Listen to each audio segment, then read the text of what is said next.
Hi, I'm Christine Tulley, Senior Writing Coach with Defend and Publish, and welcome to episode 38, Why You Need an Online Research Profile. I've been thinking about this topic a lot lately as I've realized I now have 6 or 7 research profiles floating around out on the internet. And what I mean by a research profile is just an online website that showcases publications and presentations and might even show things like connections between co-authors and citations and how many times each article or chapter is cited. And I started thinking about the different purposes for these research profiles because for graduate students, I think it is a bit of a confusing landscape. When I first graduated from completing a PhD program, there were only a couple choices to put your research out unless you wanted to make your own website. Now, there's at least 10 to 12 that I know of that are used regularly. And this is not to say that everybody needs all kinds of research profile websites. So for example, like AcademiaEDU, or maybe you put everything you have out on LinkedIn, or you're putting it out on Google Scholar. There's lots of different ways to do this. And what I thought I'd do in this episode is show you 4 different ones that I'm using that I feel like are enough research profiles for me to serve my needs, but they do all accomplish different purposes. And I think this might be helpful for someone that is either a new scholar or somebody that really hasn't either updated their research profiles or hasn't really explored this territory. So in today's episode, for our audio-only listeners, I'm going to show a screen of each of my research profiles, but I will put the links in the show notes and you're able to find them yourself. They won't be very difficult to find online if you want to look them up. So the first one that I want to share is actually my own website that I built.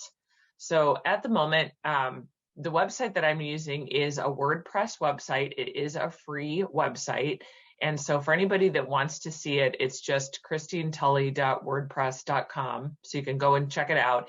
And it has taken me about 2 to 3 years to put in all this content, just as I've gotten interested in building more pages and things like that. It did not take me very long to build. And even though I had used WordPress before, I will say that I really like the functionality of it. There's a lot of free templates. The template that everyone is looking at on their screen right now is just a free one. If you look at it, I believe the template I'm using is called 20 by 20. I will put a link in the show notes to it so you can find it if you like it. It's just for those of you that are audio listening, it's just a white template with links and some pictures. So it's pretty clean looking. And initially, I started using this as a spot to just host my academic biography, a CV, and then publications. That was the initial framework of it. And as I've gotten more into academic productivity and some of the other things that I'm doing, I've added different links. So for example, I direct a graduate program at the University of Findlay in rhetoric and writing. So that's a big part of my work. So I have that as a link on there. I have some teaching things. My latest book that will be forthcoming on RetComp Moms is coming. That's about academic productivity and motherhood. So I have a separate link for that project. Also just media, interviews, publications, things like that. So on this website, and why I like to use this as a research profile per se, is that it mixes up my research with other things I'm doing. So somebody can see my whole academic profile at a glance. They can see that I'm teaching. They can see that I run a graduate program. They can see that I sometimes give interviews about my research. They see the publications I write. And so one of the things I really like about building your own website, and I would actually argue this would be one thing if everybody had time to do it, would be really useful, is to make the website, because what it does is it allows you to situate your research in a context that works for you, that's not designed by a template for somebody else.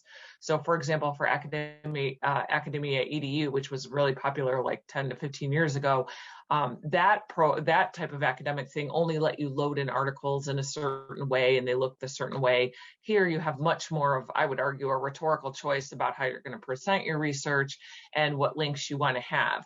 So I'm clicking now on the publications area. And what happens in here is that I start out with my Orchid ID, and I am going to talk about Orchid in just a second, which is that identifier, a digital identifier for all of my scholarly work that's attached to me. So someone can search by that Orchid ID for my work and associate it with me. And that's a very simple explanation of what Orchid ID does and how great it is. But I do have that listed as first. And then the other nice thing about having my own research profile here is that I can have images, which a lot of the scholarly profile websites don't allow you to have. So you can see like book covers and things like that. You can see different articles, and then you can see hyperlinks to some of my research on here. So I like it too, because I can update this in real time. It takes me, just a second to edit a page and add another source on there. And I just have noticed that even though this is a free WordPress site, it does get a lot of views. Typically, it does come up when I search for, if I would Google myself, it typically comes up as one of the items on the first page or one of the first items on the second page of that search. So I would argue that if you're going to put your money towards making yourself a profile, this is definitely a good option. And this one, in this case, is free. The one thing I know I will do, I have not done yet, but I will eventually spring for buying my own domain name. So I have, ChristineTulley.com or whatever it is, or edu, or whatever domain name that I want to have, because once you own it, then you won't have the ads. So those of you that are looking at the side of my website right now, you'll see little ads going on the side. So this is certainly one of the options for you. And then another option that I think is a good one is to register for your own Orchid ID if you have not done this. So it's just your digital identifier, as I mentioned, that identifies you. You have your own individual number, and then that number can be associated with your scholarship. So it doesn't cost anything to register for an Orchid ID, at least at the time of this recording.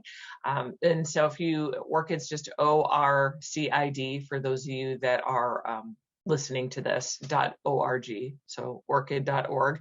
You can go in there, you can sign in and register. And I know for me, when I went in here to set up my Orchid profile, this took about 15 minutes, but it was definitely well worth it, because it allows you to add a few things like where your academic affiliation is. If you have one at the moment, you can have that. So on mine, those either looking at the screen or seeing an employment section.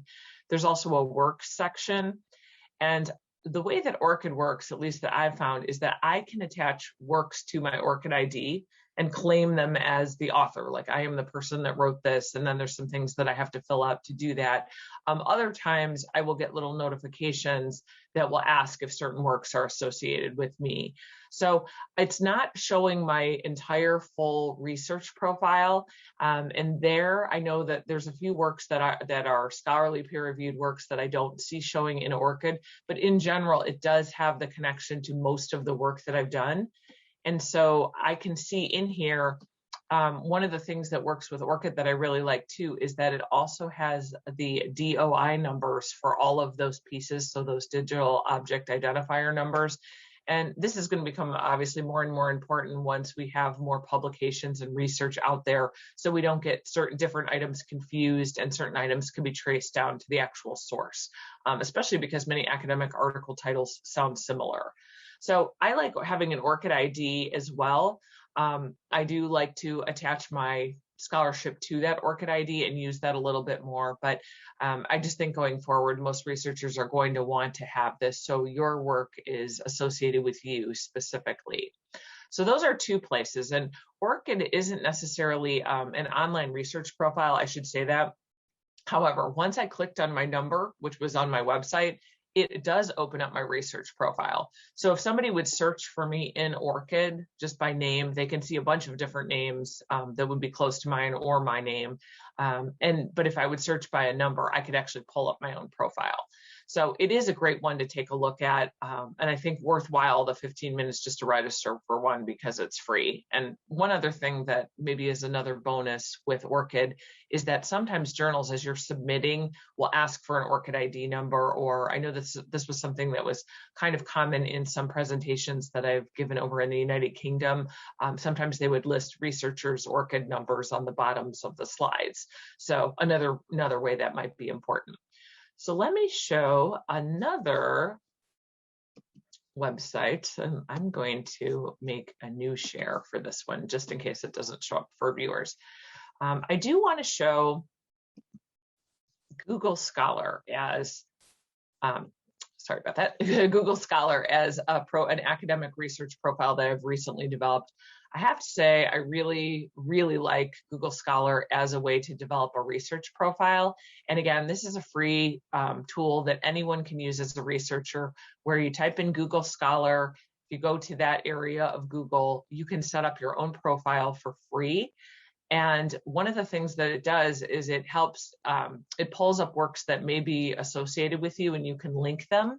So if you, with the link that I will provide in the show notes, there's a little button actually at the right-hand top corner for audio listeners that says Get My Own Profile. So if you go to our show notes, you can click on that or click on Google Scholar. I'll put a link in there as well.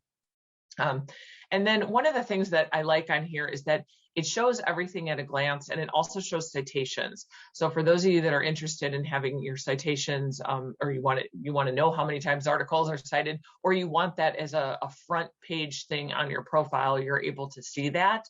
It does have the H index, and it does have other indices on there, so you can see where you are in some of these other scholarly citation things. But the other thing that I really like about it is that this one is fairly clean.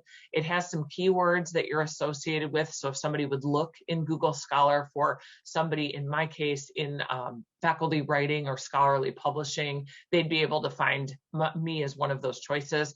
The other thing I like about it is that it lists articles in the order, and I think you can fuss around with this, but if I pull up my Google Scholar profile, I can see what are the most cited pieces I have at the top, not the most recent things at the top. So for example, I did an edited collection back in 2009 that has been cited 79 times. That's probably not a whole lot, but a lot, in academic world. And that shows up as the top thing. So I can see at a glance in Google Scholar what are my most popular works, which I really, really like. I think that's kind of amazing. So Google Scholar is another really great one to look at. The last one that I want to show, and I will switch over to this one, is I did keep my AcademiaEDU profile. And I'm going to actually reshare this one for a second because I just want to make sure that that shows up. Like many academics, I did make a profile in here a while back. This was popular, like I said, like 10, I don't know how long ago I did it, a long time ago. And I do think that it's important to still have some research out here, only because it seems to pop up in search engines quite a bit. This still, even though I haven't done very much with it, it will still pop up as one of the top things about me. And so just because knowing that that is, one of the more popular research tools that pops up, I do think it's important as scholars that we control our profile and how we have our research showing. So I have not updated it, but I after seeing it, I'm going to make a new commitment to do so. There's nothing wrong with my profile in here. It's just that a lot of the work is a little bit dated. But what academia does is it does allow you to follow other researchers, and it does allow you to kind of connect your profile with co-authors, which I believe Google Scholar also does. And it works okay. It's not as, I don't think it's quite as robust as Google Scholar in terms of what it shows, but it is a way that also somebody can get articles and PDFs that you're willing to put out there and share. So for those of us that like to do open access research, this is a nice way to have those links in there where somebody can get them in an accessible way. So it's not the only way to do that. You certainly could put those links out on your own website, but I do think it is an option to do. And the last thing I want to just say is about other ways you could get a research profile out there. Certainly would include all of the social media tools at your disposal. So I know many folks are starting to use LinkedIn as a way to get out a lot of academic work, plus keep a blog going or make posts about things on the side. That is something that I've not explored. I do have a LinkedIn profile. I'm not using it in that way, but I know that people that do. Certainly you could use other types of social media spaces. Like, for example, if you do a lot of visual research, I know you could post a lot of that on Instagram and keep some of that as a record.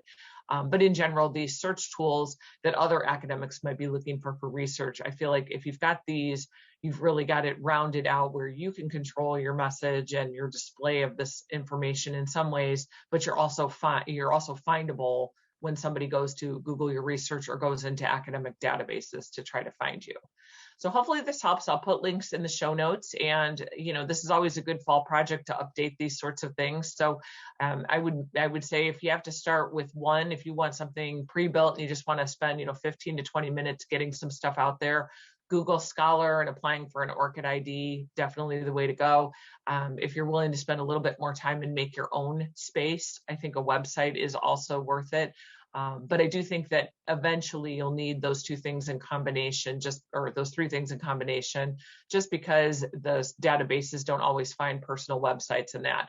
Mine's gotten enough traffic that it seems to be moving towards the top, but I think that that's something that you don't always have control over, and you'll want to make sure that you've got your research out there. So hopefully this helps, and happy writing this week.